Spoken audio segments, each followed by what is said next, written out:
my name is Natalie and I'm so grateful that you're watching this video today. I just want to share a little bit of my story, a little bit of my testimony, my walk with Jesus, and I pray that this video would just bless you, that through it you would begin to feel that drawing, that Jesus is just drawing you closer to himself.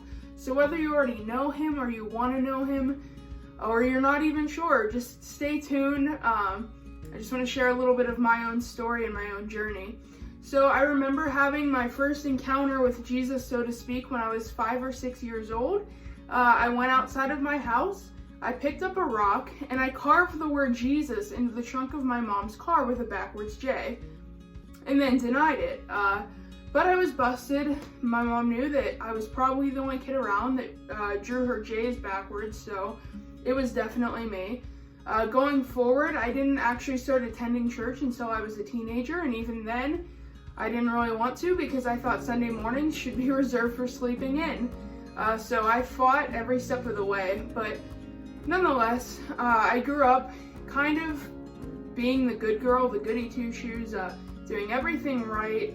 My main goal in life was to just maintain this air of perfection so that no one would know that I wasn't perfect. So getting in trouble or anything like that was just mortifying for me. So I did everything in my own power to maintain this air of perfection, whether it's getting good grades or whatever, or even ratting other people out, telling the teacher in 5th grade that she forgot to assign the homework. I did that. Oops.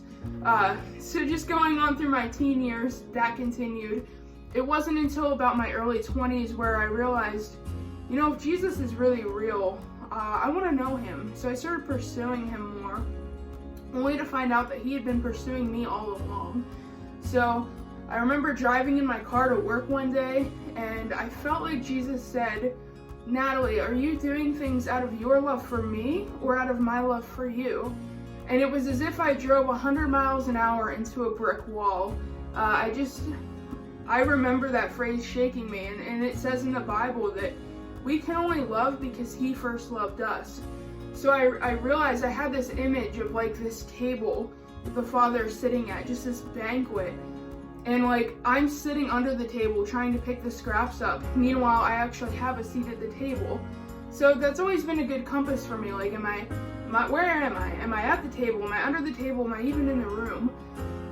And then going forward, it's enough to know Jesus, but then so many of us are like, what is my destiny? What is my call? And of course, I was wondering the same thing. And I didn't really know what to do about it until about 2 years ago, when a really good friend said to me one day, Natalie, I don't think you've ever been given permission to take up space, and I give you that permission. I actually need you to take up space.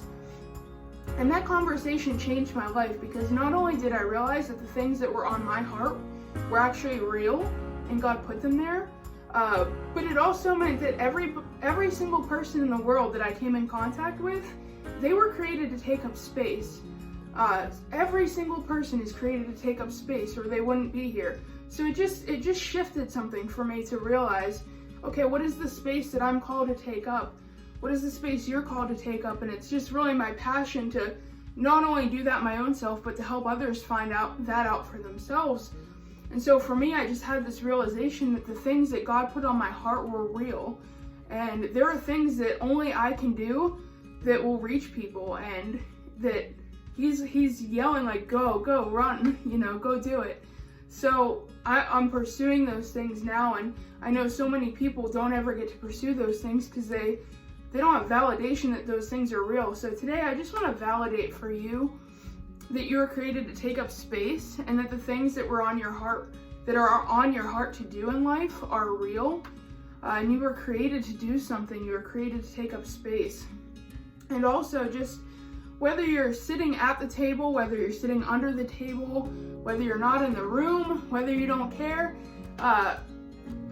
Jesus is just calling you home. He's calling you to sit at that table, and there is nothing like it.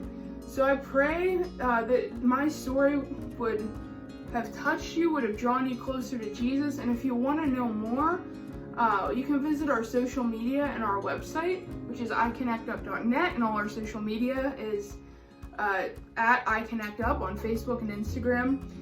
So I bless you today. I pray that you're encouraged. I pray that you're strengthened in the Lord, and have a blessed day.